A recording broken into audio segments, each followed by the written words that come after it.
Hello और welcome student. स्वागत है आपका करण गुप्ता ट्यूटोरियल क्लासेस में, जिसमें हम आज बात करेंगे एक बहुत ही इंपॉर्टेंट टॉपिक के बारे में। ये जो टॉपिक है या जो क्वेश्चन है काफ़ी इंटरव्यूज़ के अंदर पूछा जाता है और एग्जाम के अंदर भी आता है और ये आपके बेसिक के लिए बहुत इंपॉर्टेंट है। तो आज हम बात करेंगे what is electromagnetic waves. Electromagnetic waves क्या होती हैं और ये कितने टाइप की होती हैं और ये क्यों, इनको किस बेसिस पे डिफरेंशिएट किया गया है, बिल्कुल सिस्टमेटिकली और बिल्कुल सिंपल वे में समझने की बात करेंगे हम। तो चलिए स्टार्ट करते हैं और बात करते हैं what is electromagnetic waves. Electromagnetic waves क्या होती हैं? तो देखिए इलेक्ट्रोमैग्नेटिक वेव्स क्या होती है, इसके नाम से पता चल रहा है इलेक्ट्रोमैग्नेटिक, जिसमें इलेक्ट्रिक पावर भी हो, मैग्नेटिक पावर भी हो और वो वेव्स हो। तो देखिए क्या होती है, पहले समझाता हूं मैं। ये बेसिकली डिस्क्रीट पार्टिकल्स से बनी हुई होती है। डिस्क्रीट पार्टिकल्स का मतलब ऐसे पार्टिकल्स इसके अंदर होते हैं जो बिखरे हुए होते हैं, जिन्हें हम फोटॉन्स कहते हैं। क्या कहते हैं? फोटॉन्स कहते हैं। मतलब फोटॉन्स के मूव, जो बंडल्स होते हैं वो इसके अंदर मूव्स करते हैं। ठीक है, नेक्स्ट पॉइंट, इसके अंदर दो कैरेक्टर होते हैं। जैसे कि मैंने आपको बताया कि एक तो वेव तो है ही, तो वेव की तरह मूव तो करती हैं ये, साथ ही साथ इनके अंदर डिस्क्रीट पार्टिकल्स भी हैं, तो पार्टिकल्स कैरेक्टर्स भी हैं। मतलब वेव का कैरेक्टर भी और पार्टिकल का कैरेक्टर भी है, जिसकी वजह से ये वैक्यूम के अंदर भी ट्रेवल कर सकती हैं। वैक्यूम का मतलब होता है जहां पर किसी भी टाइप की गैस ना हो, ना किसी टाइप का कोई मीडियम हो, वहां पर भी ये इजीली ट्रेवल कर सकती हैं, तो उसे कहते हैं वैक्यूम। ठीक है, नेक्स्ट है यहां पर इनको बेसिकली जो डिफरेंशिएट किया, जैसे कि आप जानते हैं कि इलेक्ट्रोमैग्नेटिक वेव्स जो होती है वो कई टाइप्स की होती हैं। जैसे उनके टाइप्स हैं, जैसे visible rays, IR infrared, ultraviolet, visible rays, micro rays, radio waves, X ray, gamma, cosmic rays. तो ये सारी रेज जो है, ये सभी की सभी जो है वो इलेक्ट्रोमैग्नेटिक रेज है। तो देखिए इलेक्ट्रोमैग्नेटिक वेव्स जैसे बोला तो है तो एक, बट इनके अलग अलग टाइप है। वो जो टाइप है वो किनके बेसिस पे डिफरेंशिएट हुए हैं? तो वो तीन चीजों के बेसिस पे डिफरेंशिएट हुए हैं।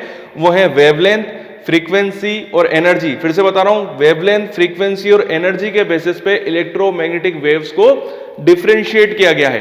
ठीक है, अब हम ये बात करते हैं कि इलेक्ट्रोमैग्नेटिक वेव्स को डिफरेंशिएट कैसे किया गया है, क्योंकि अभी आपको थोड़ा बहुत क्लियर नहीं होगा कि ये फ्रीक्वेंसी और एनर्जी क्या चीज है। तो मैं आपको वेवलेंथ, फ्रीक्वेंसी और एनर्जी को पूरा क्लियर करके बताता हूं। तो चलिए बात करते हैं। तो जैसे कि मैंने आपको बताया कि इलेक्ट्रोमैग्नेटिक रेज को, जो अलग अलग इलेक्ट्रोमैग्नेटिक रेज होती हैं, उनको कैसे डिफरेंशिएट किया है? On the basis of frequency और वेवलेंथ और एनर्जी।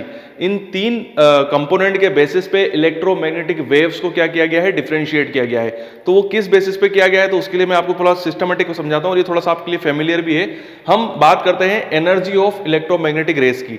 तो एनर्जी ऑफ इलेक्ट्रोमैग्नेटिक रेज को डिनोट किया था E = h म्यू। ये वाला जो फॉर्मूला है आपने कई बार देखा होगा, इसको सिस्टमेटिक वे में समझते हैं तो और इजी और क्लियर हो जाएगा आपको।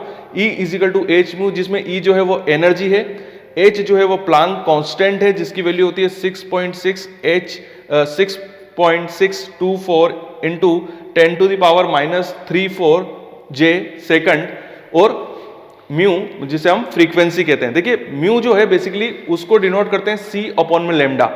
ठीक है, तो फ्रीक्वेंसी जो होती है ना वो होती है C/λ। तो C भी एक कांस्टेंट है, यानी C का मतलब है velocity of light in vacuum. Velocity of light in vacuum और लैम्डा जो है वो वेवलेंथ है। तो velocity of light in vacuum भी एक कांस्टेंट है, जिसकी वैल्यू है 3 × 10⁸ मीटर पर सेकंड इनवर्स। तो C भी यहां पर क्या हो गया? कांस्टेंट हो गया। तो अगर जो फ्रीक्वेंसी की वैल्यू है C/λ, अगर मैं इस फॉर्मूले के अंदर पुट करता हूं तो वैल्यू हो जाती E = h C/λ। तो C/λ में जो 1/λ है उसको हम, ये मैंने गलती से लगा दिया, देखिए यहां पर ये वैल्यू ऐसी है। ठीक है, इसको देखिए। ठीक है, फिर से देखते हैं। तो E = h C/λ, h c, और ये जो v आपको जो वैल्यू दिख रही है, it is called wave number. ठीक है, ये वेव नंबर है। तो यहां पर इस पूरे फॉर्मूले को देखो तो जो इलेक्ट्रोमैग्नेटिक रेज की जो एनर्जी है वो दो कंपोनेंट पे डिपेंड करती है। मतलब वो ऐसे कंपोनेंट है जो चेंज हो रहे हैं, वो है आपकी फ्रीक्वेंसी और वेवलेंथ। ये ऐसे कंपोनेंट है जो चेंज हो रहे हैं। बाकी प्लांक कांस्टेंट और C जो कि वेलोसिटी है लाइट की, वो हमेशा कांस्टेंट बने हुए हैं। तो प्लांक कांस्टेंट और C तो कभी चेंज होने वाले नहीं है। चेंज होगी तो फ्रीक्वेंसी और वेवलेंथ। तो उन्हीं दो बेसिस पे इलेक्ट्रोमैग्नेटिक रेज की जो एनर्जी है वो डिफरेंशिएट होती रहती है। आपकी वेवलेंथ और फ्रीक्वेंसी के बेसिस पे जो इलेक्ट्रोमैग्नेटिक रेज है उनकी एनर्जी जो होती है ना वो चेंज होती रहती है। तो इलेक्ट्रोमैग्नेटिक रेज की एनर्जी के बेसिस पे अलग अलग इलेक्ट्रोमैग्नेटिक वेव्स जो है उनको डिफरेंशिएट किया गया है। क्लियर हो गया आपको? तो यहां पर जो हमने E equal to H mu था उससे हमने ये डिनोट पता करा कि इलेक्ट्रोमैग्नेटिक रेस की जो एनर्जी होती है वो दो चीजों पर डिपेंड करती है, एक होती है वेवलेंथ और एक होती है फ्रीक्वेंसी। अगर आपको वेवलेंथ और फ्रीक्वेंसी क्या होती है ये चीज अभी भी क्लियर नहीं है तो मैं आपको वो क्लियर कर देता हूं कि वेवलेंथ और फ्रीक्वेंसी क्या होती है, बिल्कुल सिंपल शब्दों में समझाता हूं। तो चलिए स्टार्ट करते हैं। तो चलिए समझते हैं कि वेवलेंथ और फ्रीक्वेंसी क्या होती है। बिल्कुल सिंपल और सीधे साधे शब्दों में मैं आपको बताने की कोशिश करूंगा। देखिए यहां पर आपको एक ये वेवलेंथ का डायग्राम दिख रहा है, सॉरी एक वेव का डायग्राम दिख रहा है जहां पर वेव जो हो रही है वो ऊपर से नीचे की तरफ मूव हो रही है, ठीक है। तो सबसे पहले मैं आपको बताता हूं कि जब वेव नीचे की ओर जाती है इट इज कॉल्ड मिनिमा, और जब ऊपर की ओर आती है तो इट इज कॉल्ड मैक्सिमा, ठीक है। तो यहां पर distance between two peaks it is called wavelength, मतलब इन दो पीक्स के बीच के जो डिस्टेंस है ना उसे क्या बोला जाता है, वेवलेंथ बोला जाता है। क्लियर हो गया। या एक तरीके से ये भी कह सकते हैं डिस्टेंस बिटवीन मिनिमा और मैक्सिमा और कॉल्ड वेवलेंथ, ठीक है। मिनिमा और मैक्सिमा के बीच के डिस्टेंस को भी वेवलेंथ बोला जाता है, या दो पीक के बीच के डिस्टेंस को वेवलेंथ बोला जाता है। अब हम ये समझते हैं कि वेवलेंथ को किस चीज से डिनोट किया जाता है। तो वेवलेंथ को डिनोट किया जाता है मीटर में, सेंटीमीटर में, मिलीमीटर में, माइक्रोमीटर में, नैनोमीटर में और एंगस्ट्रॉम में, ठीक है। तो इन सभी जो यूनिट्स हैं इन किसी भी यूनिट्स में से किसी भी एक से वेवलेंथ को डिनोट किया जा सकता है। ज्यादातर हमने वेवलेंथ जो देखी है या तो आप नैनोमीटर में मिलेगी या एंगस्ट्रॉम में मिलेगी, ठीक है। इनमें ज्यादा आपको वेवलेंथ दिखती है, ठीक है। तो यहां पर मैंने आपको क्लियर कर दिया कि वेवलेंथ क्या होती है, डिस्टेंस बिटवीन दो पीक के बीच की जो जगह है या जो दूरी है उसे बोला जाता है वेवलेंथ, ठीक है। अब हम बोलते हैं फ्रीक्वेंसी क्या होती है। तो एक यूनिट टाइम में जितना ज्यादा ये जो डिस्टेंस कवर हो जाती है, या हम ये कह सकते हैं कि एक यूनिट टाइम के अंदर जितना ज्यादा इस टाइप का मूवमेंट होगा उसे बोला जाएगा फ्रीक्वेंसी। थोड़ा और सिंपल करता हूं, मान लीजिए कि एक जो कोई मैग्नेटिक रेज है, इलेक्ट्रोमैग्नेटिक रेज है, वो एक सेकंड के अंदर 10 बार इस टाइप से मूव करती है, मतलब मैक्सिमा जाके फिर मिनिमा, ठीक है, मिनिमा जाके फिर मैक्सिमा, ये 10 बार मूव करती है एक सेकंड में। तो उसकी फ्रीक्वेंसी कितनी हो गई, उसकी फ्रीक्वेंसी होगी 10। थोड़ा और सिंपल करते हैं और इजी तरीके से समझते हैं। वेवलेंथ तो हो गया आपको क्लियर, इन दोनों के बीच के स्पेस को वेवलेंथ कहते हैं। और फ्रीक्वेंसी का मतलब क्या हुआ कि एक पर्टिकुलर टाइम पीरियड में जो हमारी वेव है वो जितनी बार मूवमेंट मतलब मूव करती है it is called its frequency.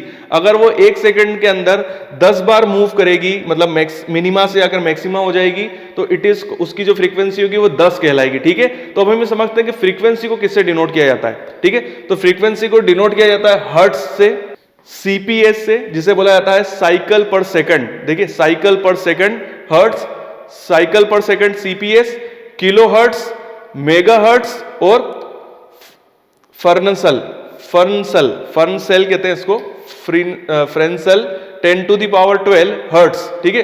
Kilo hertz को बोला जाता है 10 to the power 3 hertz, mega hertz को बोला जाता है 10 टू द पावर 6 हर्ट्ज और फर्नसेल को बोला जाता है 10 to the power 12 hertz. Clear हो गया। तो ये यूनिट जो है ये है आपकी फ्रीक्वेंसी की यूनिट, और वहीं ये जो यूनिट मैं आपको बता रहा हूं ये है आपकी वेवलेंथ की यूनिट, ठीक है। तो यहां पर मैंने आपको सिस्टमेटिक और बहुत इजी वे में क्लियर करने की कोशिश करी है कि वेवलेंथ और फ्रीक्वेंसी क्या होती है, क्योंकि वेवलेंथ और फ्रीक्वेंसी के बेसिस पे ही इलेक्ट्रोमैग्नेटिक रेस को डिफरेंशिएट किया गया है। तो हमने अभी तक ये समझा कि इलेक्ट्रोमैग्नेटिक रेस की एनर्जी क्या होती है, साथ ही साथ हमने बात करी वेवलेंथ की और फ्रीक्वेंसी क्या होती है, और हमने ये भी बात करी कि इलेक्ट्रोमैग्नेटिक रेस को किस बेसिस पे डिफरेंशिएट किया गया है, तो उनको डिफरेंशिएट किया गया है on the basis of wavelength और फ्रीक्वेंसी। तो इसी को थोड़ा सा आगे कंटिन्यू करते हुए मैं आपको थोड़ा इलेक्ट्रोमैग्नेटिक रेस को डिफरेंशिएट जो किया है और रेस कितने टाइप की होती है तो उसको और इजी वे में आपको समझा सकता हूं, तो आपको बहुत इजी वे में क्लियर हो जाएगा, क्योंकि हम ये सब चीजें पहले ही पढ़ चुके हैं तो ये बहुत इजी होगा। तो इलेक्ट्रोमैग्नेटिक रेस जो होती है बेसिकली वो 8 तरह की होती हैं। तो फर्स्ट जो होती है वो होती है cosmic rays, second is gamma, X ray, UV, visible, IR जिसे इंफ्रारेड कहा जाता है, माइक्रो रेस और रेडियो वेव्स, ठीक है। तो देखिए इनको डिफरेंशिएट किया गया on the basis of wavelength, और वेवलेंथ क्या होती है, दो पीक्स के बीच में हुई डिस्टेंस को या मिनिमा और मैक्सिमा के बीच की डिस्टेंस को क्या बोला जाता है, वेवलेंथ, ठीक है। इसको ध्यान से सुनिएगा। तो देखिए यहां पर कॉस्मिक रेस की जो वेवलेंथ है वो है 10 टू द पावर 9 नैनोमीटर, तो नैनोमीटर बहुत ही कम है, ठीक है। तो यहां पर हम ये देख सकते हैं कि यहां पर ये जो डिस्टेंस है वो काफी कम है, तो सबसे कम जो रेस जिसकी वेवलेंथ होगी, या कह सकते हैं सबसे कम वेवलेंथ जो है वो है कॉस्मिक रेस, ठीक है। दूसरी चीज मैंने एक चीज और बोली थी कि फ्रीक्वेंसी क्या होती है कि पर सेकंड जितना ज्यादा मूव करेगी, एक पर्टिकुलर टाइम पीरियड पे जो वेव है वो जितनी ज्यादा बार मूवमेंट करेगी, it is called its frequency. तो यहां पर देखिए डिस्टेंस कम है तो फ्रीक्वेंसी बढ़ जाएगी, सीधी सी बात है, उल्टा होगा क्योंकि जल्दी से मूव हो जाएगा। क्लियर है। अब देखिए गामा रेस की 0.2 to 1 एंगस्ट्रॉम, ठीक है। तो यहां पर अब डिस्टेंस थोड़ी सी बढ़ने लग गई है, जैसे कि मैंने तो बोला था कि नैनोमीटर के बाद एंगस्ट्रॉम होता है, बट यहां माइनस में है तो ये एंगस्ट्रॉम से भी कम चल रहा है, ठीक है, या कह सकते हैं कि करीब करीब एंगस्ट्रॉम के बराबर ही है, बट गामा जो है वो उसकी वेवलेंथ कॉस्मिक से थोड़ी सी कम है। क्लियर है। तो इसकी है 0.2 to 1 एंगस्ट्रॉम। क्लियर है। यहां पर मैं एक चीज और बता रहा हूं कि जब गामा रेस जो होती हैं वो किसी मॉलिक्यूल्स के साथ रिएक्ट करती हैं तो वो रिएक्ट करती हैं उसके एटॉमिक न्यूक्लियाई के साथ, ये भी चीज आपको याद रखनी है, ठीक है।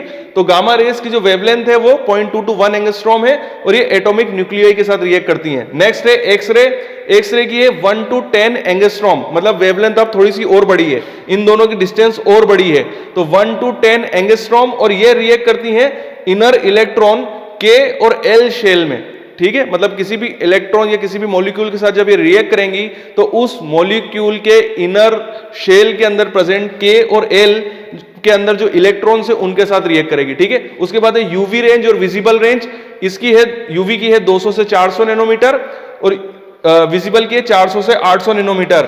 तो यहां पर डिस्टेंस और बढ़ गई, वेवलेंथ और बड़ी है, और ये रिएक्ट करते हैं वैलेंस इलेक्ट्रॉन, मतलब मॉलिक्यूल के वैलेंस जो कि सहसंयोजक बॉन्ड बनाते हैं, या जो वैलेंसी होती है, या जो हम कह सकते हैं फ्री इलेक्ट्रॉन्स होते हैं, उनके साथ रिएक्ट करते हैं। कौन? यूवी लाइट और विजिबल रेस, ठीक है। उसके बाद है आईआर, इंफ्रारेड की जो रेंज है वो 2.5 to 25 माइक्रोन, यहां पर अब और बढ़ गई रेंज, ठीक है। ये रिएक्ट करते हैं मॉलिक्यूलर वाइब्रेशन, यहां पर वाइब्रेशंस होती हैं, ठीक है।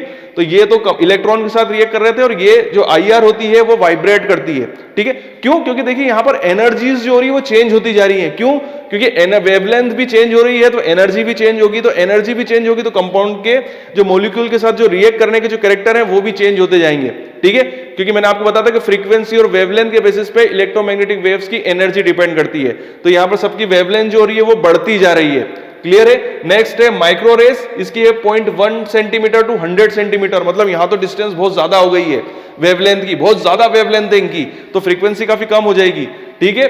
और जो 8वीं है वो है रेडियो वेव्स, इसकी है 1 से लेकर 1000 किलोमीटर। ये आपकी रेडियो वेव्स वही है जो आपके एफएम रेडियो में यूज होती है, क्योंकि इनकी वेवलेंथ बहुत ज्यादा है, 1 से 1000 किलोमीटर या 1000 किलोमीटर से भी ज्यादा होती है, तो सोच सकते हैं कि इनकी वेवलेंथ कितनी ज्यादा होती है। क्लियर है। और ये दोनों रेस, माइक्रो रेस और रेडियो रेस जो होती है, मैग्नेटिक फील्ड के अंदर काम करती है। कहां पर काम करती है? मैग्नेटिक फील्ड के अंदर। याद रखना, दो इलेक्ट्रोमैग्नेटिक रेस है जो कि मैग्नेटिक फील्ड के अंदर काम करती है, माइक्रो और रेडियो रेस, और इन दोनों की वेवलेंथ सबसे ज्यादा होती है। और ये जब किसी भी कंपाउंड के साथ रिएक्ट करती है, माइक्रो और रेडियो रेस, तो कंपाउंड जो होता है वो स्पिन होने लगता है, स्पिन होता है, क्योंकि मैग्नेटिक फील्ड आ गई तो वहां पर स्पिन तो हो गई। न्यूक्लियर मैग्नेटिक रेजोनेंस याद आ गया आपको? तो न्यूक्लियर मैग्नेटिक रेजोनेंस में क्या होता है? स्पिन होता है। आईआर, इंफ्रारेड स्पेक्ट्रोस्कोप, एफटीआईआर, वहां पर क्या होता है? वाइब्रेशन होता है, तो ये वाइब्रेशन कर रही है, ठीक है। यहां पर हमारा एब्जॉर्बेंस होता है यूवी और विजिबल के अंदर, वैलेंस इलेक्ट्रॉन के बीच में। तो आपको पूरा फंडा क्लियर हो गया होगा। ईएमएफ से लेके हम चले थे तो वेवलेंथ वाले फंडे से आपको क्लियर हो गया होगा कि मैंने आपको वेवलेंथ समझा दी, फ्रीक्वेंसी समझा दी, और उनके बेसिस पे मैंने सारी इलेक्ट्रोमैग्नेटिक रेस को डिफरेंशिएट भी कर दिया है, ठीक है। तो सारे फंडे मेरे हिसाब से क्लियर हो गए होंगे, बहुत सिस्टमेटिक और बहुत सिंपल वे में समझा है। फिर भी अगर आपको कोई डाउट है, कोई चीज समझ में नहीं आई है, तो कमेंट बॉक्स पे आप मुझसे क्वेश्चन पूछ सकते हैं, मैं जरूर आपके क्वेश्चंस का जवाब दूंगा। वीडियो देखने के लिए थैंक यू वेरी मच। आपके उज्जवल भविष्य की कामना करता हूं और यूं ही बने रहिए मेरे साथ। अगर आप भी इन इंस्ट्रूमेंट्स पे ट्रेनिंग करना चाहते हैं तो you are most welcome in our institute. हमारा पता और ईमेल आईडी मैंने नीचे दिया हुआ है, तो यहां पर आप मुझे मेल कर अपनी इंफॉर्मेशन, अपने कॉन्टेक्ट नंबर मुझे सेंड कर सकते हैं। और साथ ही साथ हमारे पास कौन कौन से इंस्ट्रूमेंट्स है तो उसकी लिस्ट में आपको साइड में सेंड कर रहा हूं। तो यहां पर आप देख सकते हैं कि हम किस किस टाइप के इंस्ट्रूमेंट्स में ट्रेनिंग कराते हैं। और अगर आप कोई मास्टर डिग्री कर रहे हैं, कोई पीएचडी कर रहे हैं, या किसी भी प्रोजेक्ट वर्क से जुड़े हुए हैं, और अगर आपको किसी इंस्ट्रूमेंट्स की रिक्वायरमेंट है और वो इंस्ट्रूमेंट आपके पास नहीं है, तो हम साथ ही साथ कंसल्टेंसी सर्विस भी प्रोवाइड कराते हैं। तो उससे रिलेटेड भी अगर आप कोई भी इंफॉर्मेशन जानना चाहते हैं तो आप मुझे मेरे पर्सनल मेल आईडी पे मेल कर सकते हैं। नीचे मैंने अपना मेल आईडी दिया हुआ है। और मैं अपने उन स्टूडेंट से बात करना चाहता हूं कि वो स्टूडेंट जिनको कोई डाउट है, कोई क्यूरी है, बट कमेंट्स बॉक्स में कई बार ऐसा होता है कि वो क्यूरी और डाउट इतने बड़े होते हैं कि मैं कमेंट्स बॉक्स में उनको उनके आंसर सही तरीके से नहीं दे पाता हूं, तो आप मुझे मेरे इंस्टाग्राम पे फॉलो कर सकते हैं। ये मेरा इंस्टाग्राम आईडी है, तो यहां पर मैं आपसे डायरेक्टली कांटेक्ट में आ जाऊंगा और आप मुझे डायरेक्टली क्वेश्चन पूछ सकते हैं और मैं आपके सारे डाउट जरूर क्लियर करूंगा। तो वीडियो देखने के लिए थैंक यू वेरी मच और यूं ही बने रहिए मेरे साथ।